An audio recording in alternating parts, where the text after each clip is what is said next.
Ang video naman natin ngayon, ang GBH Transport, ating bigyang suporta at pagkilala ang bus company sa video natin ngayon sa larangan ng bus transportation dahil sa kanila naranasan nating sumakay ng mga bus na pang world class.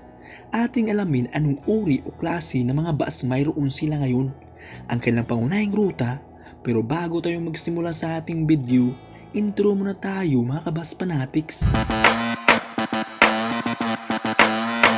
Kung bago ka pa sa aking channel, please subscribe, hit the notification bell for more video. Ang GBH Transport ay isang provincial bus company sa bansa na ang pangunahing ruta mula Sorsogon papuntang Metro Manila vice versa. Ang kumpanya ay nagpapatakbo ng mga bago at mga branyong bus units na air-conditioned bus at ordinary bus na gawa sa Kinglong at ng Aspire. Karamihan sa kanilang mga bus units ay air-conditioned bus na gawa pa sa Kinglong.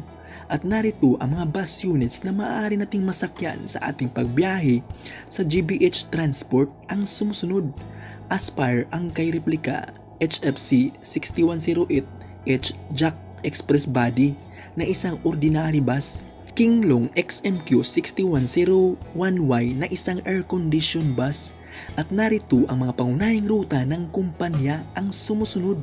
PITX Matnog Sorsogon vice versa, PITX Pilar Sorsogon via Tabaco City vice versa, FTI Alabang Matnog Sorsogon vice versa, Cubao Pasay Matnog via Bulan Naga vice versa, PITX Gubat vice versa. Ang uri o klase ng mga bus na maaari nating pagpipilian sa ating pagsakay sa GBH Transport ang sumusunod. Una, air-conditioned bus, isang uri ng bus na mayroong aircon. Pangalawa, ordinary bus, isang uri ng bus na wala pong aircon. At yan ang GBH Transport na isang provincial bus company sa bansa. Sakay na sa biyaheng GBH Transport.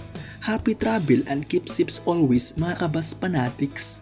Hanggang dito na lang, hanggang sa susunod nating mga video.